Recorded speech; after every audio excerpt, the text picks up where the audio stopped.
You know, it's funny, when I look back at it all these years later, my life really did change at that moment. And, you know, what happened the next few weeks after I won the Classic, that's kind of a blur. But what I do remember is that, you know, the opportunities that popped up and the opportunities that presented themselves, it was unbelievable. We have a titanic battle going on.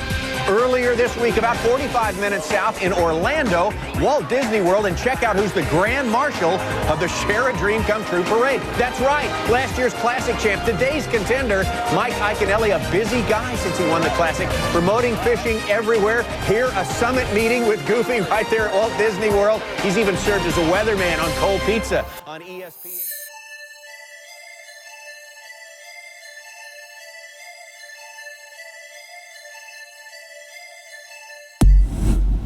So I think I need to provide a little context for you here, which is in 2005, 2006, there was a change going on of when Bass decided to hold the Classic. So in 2005, we had a Bassmaster Classic in Pittsburgh that was in August, the time it's always been, in the heat of the summer. Final day thoughts in Pittsburgh, Pennsylvania, in front of an awesome crowd, a lot of fans, a lot of friends. This never gets old, you know what I mean? I'm in second place. I've won a Classic before, but let me tell you, brother, the motivation's there, and I'm going for the win. Never give up. Woo! Never give up. That's what Ike says. That's what it is all about. Thousands of fans are turning out to watch the event, the weigh-in. You can find out who the winner is on ESPN at 5:30 this evening. Of course, this is the Super Bowl, the biggie of bass fishing, the Bassmaster Classic, the 35th here in Pittsburgh, Pennsylvania. But Bass decided that in 2006, they wanted to switch the Classic until the winter. They wanted to start the season with the Bassmaster Classic. They were trying new things, and ESPN was pushing the sport and trying new things, and you know, they wanted to sort of follow the NASCAR model, which is to start the year with one of the biggest events of the year, right? So it was a unique time, but going into that 2006 Classic, you know, again, I look back on it and I'm like, oh my God, how was I even standing up at that point, you know? And I can remember, you know, it had literally been almost three full years of just nonstop grind. Still to come in our day one weigh-ins, he's number 6 on GQ's most hated athletes list, Mike Iaconelli. Thinking about one thing this week, baby. First place. My eye is on the prize. Look at these eyes, dude. Look at these eyes. I'm ready.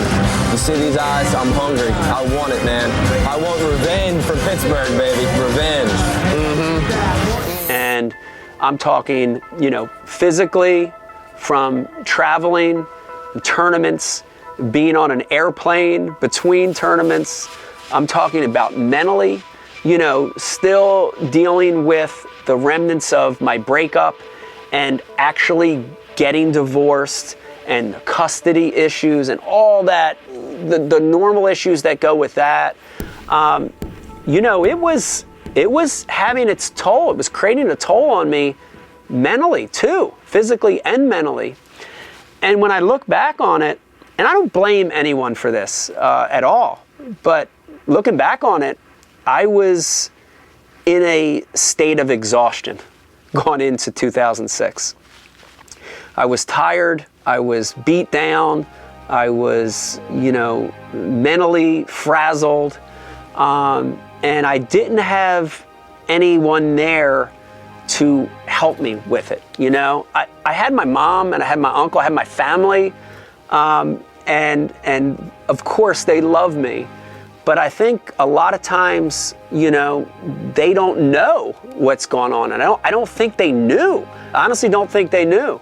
From a standpoint of my friends, I don't think they knew. I think they knew I was just running, and that's what I'd like to stay busy, so they didn't know.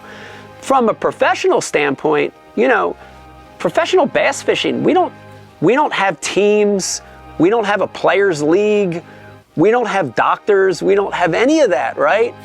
So, you know, I don't want to blame it all on that, but for sure, mentally, I was really in a tough spot, and I don't even think I realized it. You know, flash forward to the Classic that year, February 2006. It was at Toho, the Toho Kissimmee chain, and you know, because I was still one of the guys getting a lot of exposure, that first day of the Classic, I had a camera guy with me right off the giddy. And I had a decent practice. I had a kind of practice where I thought I had the potential to put myself in a position to win. And, you know, that time in the Classics, remember, we were still in sponsor boats, okay? Back in the Bassmaster Classics, then you fished all year on your own rig to qualify for the Classic. But when the Classic came, you had to get into sponsor boats. They weren't our own boats. And, you know, I remember the start of that tournament being exciting. It's the Classic. I got a camera guy with me. And I remember catching a quick limit and, you know, culling up a little bit. And I remember deciding to make a move from the area I started in.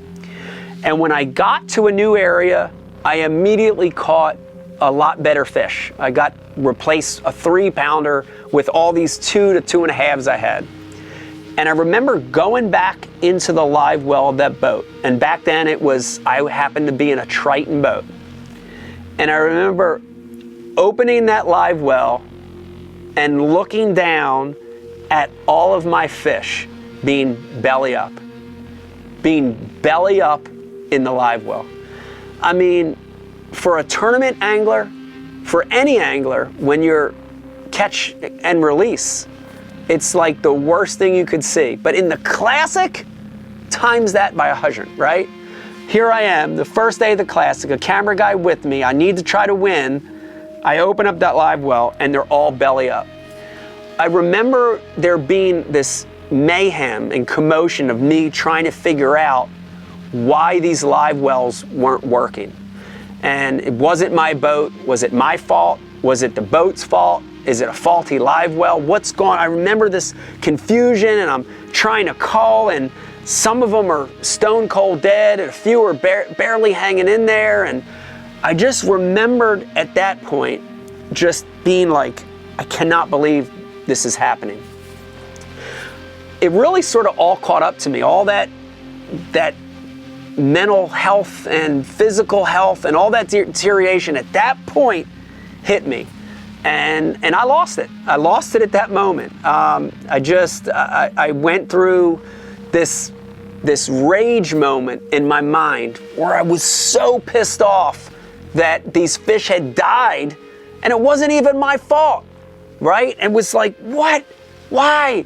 And I remember, you know, for me, letting go of that rage quick is key. It's always been. I just try to get rid of it. And, you know, I've broken rods and I've kicked depth finders and I've yelled and I've kicked the windshield on the boats. I've done all those things. And I remember at that moment, I just had to let go of this anger. Natural ingredients to get in there and really help their slime to help bring them back. So he kind of made a mistake there with his live well. It looks like the timers weren't on. There were no timers, no aeration. Now he's got those timers pumping. Now you see that water froth and it's coming back to life now, but there was a dead time there. Fish were suffocating. Oh, look at this. And this, now you know, he said he's passionate and he is showing. And I remember being on the back deck because I'm looking in the live wells, and I remember just being so frustrated. I just kicked the light pole. Just couldn't think of anything else but to just give the light pole a couple boots. Boom, boom, boom, and let it out. And I got back to dealing with the fish and dealing with the situation. I made my call. I knew I had a couple ones that were dead and they weren't going to come back, and I had to just keep fishing. And I remember grabbing the light pole, putting it back in the boat, and continuing my fishing day. And it was almost like, you know, it was almost like a blackout moment for me. I remember when I got back to the ramp, there was this weird feeling that like everybody was looking at me, everybody was watching me. And the funny thing is I didn't understand why, because I didn't have necessarily a great day. I think I had 11 or 12 pounds the first day, but I end up finding out that they decided to disqualify me for that day for sportsmanship, for a sportsmanship rule, because I kicked the light post. Mike Iaconelli, his first day's catch was disqualified. Trip Weldon is the tournament director here at the Citgo Bassmaster Classic. Explain unsportsmanlike conduct and how it applied in this case, Trip. Oh, well, good morning, Tommy and Denny. Yes, he violated rule number 5. The rules they're fishing under this week's sportsmanship rule, and I'll read it to you. Competitors in BASS tournaments are expected to follow high standards of sportsmanship, courtesy, safety, and conservation. Any infraction of these fundamental sporting principles may be deemed cause for disqualification. I'm an emotional person, and I show my emotion, and that's how I am. That's how I fish, and I don't feel like I did anything wrong. I didn't do anything to injure anybody. You know what I mean? I didn't direct my anger at anyone in particular. My anger was directed at an inanimate object. And if you're going to disqualify for that, that's ridiculous. You know, Mike's an incredible angler. We totally respect him, what he does, the rapport with his fans, kids. He does a phenomenal job, but yesterday he crossed the line with sportsmanship. And Bass, as an organization, will not tolerate such actions. Trip, all other sports, football, if you get disqualified in the first half, you do not get to come back in the second half. Why does he get to fish the rest of this tournament? We disqualified him for his catch yesterday, Denny. You know, it's a pretty simple rule of thumb as far as our infractions go. You lose catch for the day, the entire tournament, or you could be banned from bass for a period of time, even up to lifetime. His actions yesterday, he crossed the line yesterday, and I met with the tournament managers, our group of guys that run tournaments all over the country, and we felt like the best decision was disqualify him from yesterday. What did he say, Trip, when you disqualified him? What action has been in front of it? Our conversations were very civil. He said, I understand your decision. He still maintains that he doesn't think he crossed the line. Okay. And, our opinion, and we think he did, and we penalized him appropriately. And I couldn't really understand until it was brought to my attention that the light pole had a flag on it. It had an American flag on it. And I can honestly tell you that it never even crossed my mind. I never even realized that there was a flag on that light pole when that happened. It wasn't until I got back.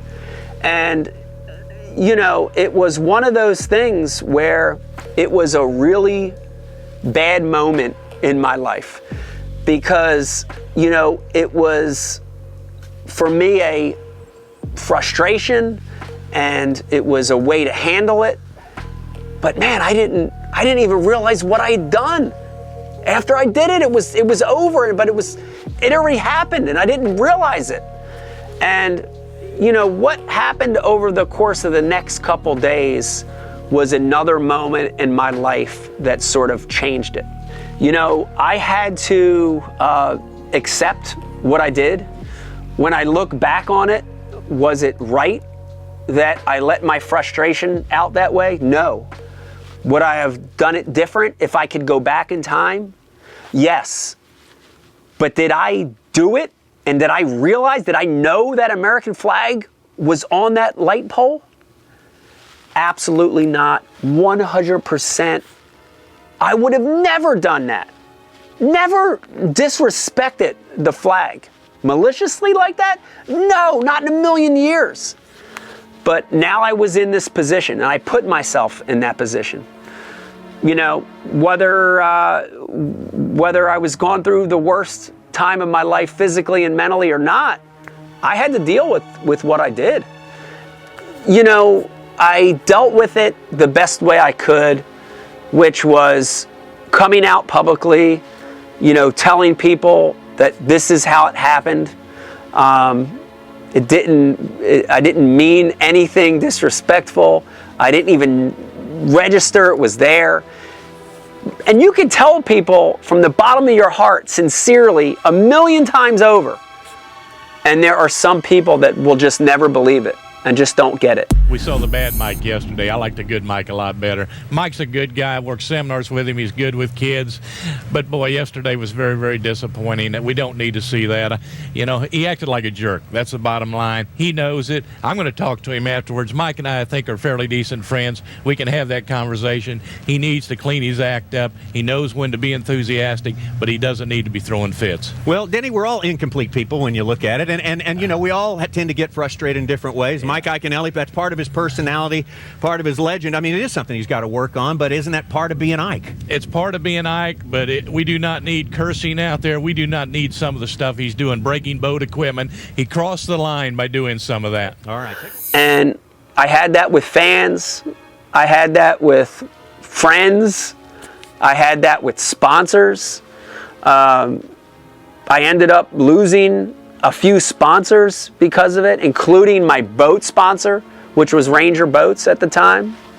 And, you know, it was a period of my life where I had to get myself in check.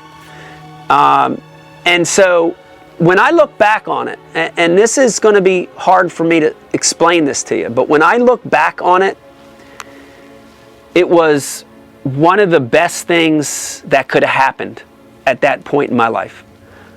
I was driving off a cliff and I didn't realize it, physically and mentally. And if that didn't happen at that moment, I think I would have drove off a cliff.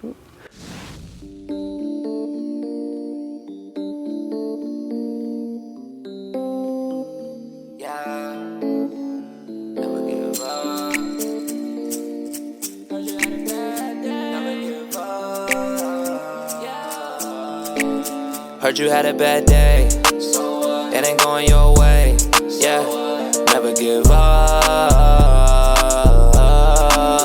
Heard my life was a movie, I got people trying to use me, I will never give up.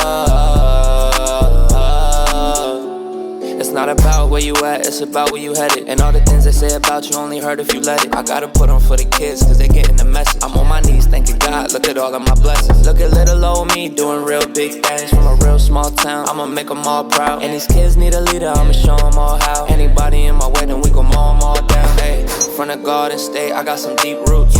Fisherman drip with some new boots. I almost didn't make it, that's the real truth. They call me the general, I got real juice. Pull up in a Bass Cat doing donuts. When I'm at the Classic, the people go nuts. Heard you had a bad day, it ain't going your way, yeah, never give up. Heard my life was a movie, I got people trying to use me, I will never give up. It was the most grueling elite season on record ever. We've never had 11 tournaments over that amount of time, from the winter pattern to pre-spawn to spawn to post-spawn to summer to early fall to late fall.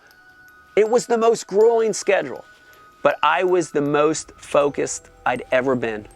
I won one on Lake Guntersville that spring.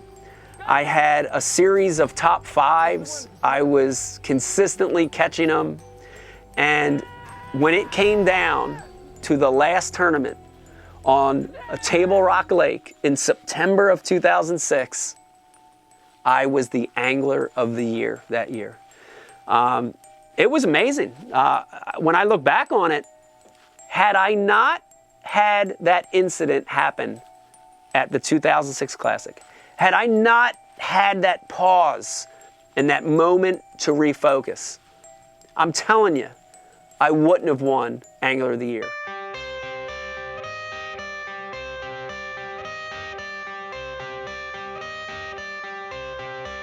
I got the cash in the bag, stadium packed. Born a rock star in this life, gonna live it up on the attack. Baby, I'm bad, I just wanna get caught up in this life. I'm crazy, I'm mad, doing no cap. Only God wants you, better go live it up. Cash in the bag, stadium packed. Baby, I'm bad, yeah. Baby, I'm bad.